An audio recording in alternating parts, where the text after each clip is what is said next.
সুতরাং দাওয়ার কাজ করতে গিয়ে এই মনোভাব পোষণ করা যাবে না যে সবার ঐক্যবদ্ধ করতে হবে, সবার মন রক্ষা করতে হবে। এই রোগে ধরলে শেষ। বাংলাদেশে এরকম রোগী অনেক আছে, পপুলার রোগী আছে, মানে লক্ষ লক্ষ কোটি কোটি তার ভিউয়ার্স, কিন্তু বড় ধরনের একটা রোগ ঢুকে আছে, সেটা হলো জনপ্রিয়তার রোগ। তারপরে আপনার কারোরে মনে কষ্ট দেওয়া যাবে না, সবারই খুশি রাখতে হবে। দেওবন্দিও খুশি রাখতে হবে, বেরলভিও খুশি রাখতে হবে, রেজভিও খুশি রাখতে হবে, আহলে হাদিসও খুশি রাখতে হবে। আহলে হাদিস মনে করবে এটা আমাদের লোক, দেওবন্দি মনে করবে এটা আমাদের লোক, রেজভি মনে করবে এটা আমাদের লোক, বেরলভি মনে করবে এটা আমাদের লোক, সবারই খুশি রাখতে হবে। তাহলে আমার ফাউন্ডেশন হবে সবচেয়ে বড়, ফাউন্ডেশনে আসবে কোটি কোটি ডলার, বাস আমি হয়ে যাবো বাংলাদেশের সবচেয়ে বড় দানশীল, সবচেয়ে বড় কাজ করার। এটা বড় ধরনের একটা রোগ।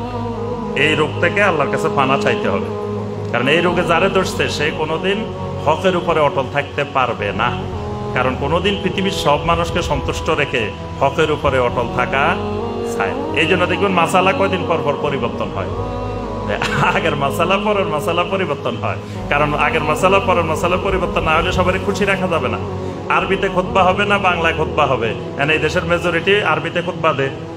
এখন এটারে যদি আপনি জায়েজ ফতোয়া না দেন, সুন্নত ফতোয়া না দেন, তাহলে তো এই দেশের মানুষ আপনার প্রতি অসন্তুষ্ট হয়ে যাবে। এই নীতিমালা অনুসরণ করা যাবে না।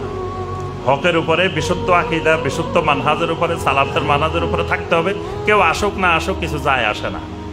আমি ফেনীতে মাদ্রাসা দিয়ে তো আমি ঘোষণা দিয়ে দিছি যে এটা আলে হাদিস মাদ্রাসা, এটা স্পষ্ট।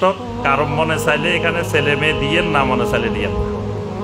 এটা পুরাপুরি সরাসরি, আর লুকাচুরির কিছু নাই। লুকোচুরি করলে ওইটা কোনোদিন সত্যিকারের সহি আকীদার প্রতিষ্ঠান হয় না। এক সময় এটা বেদাতি প্রতিষ্ঠানের রূপ নেয়।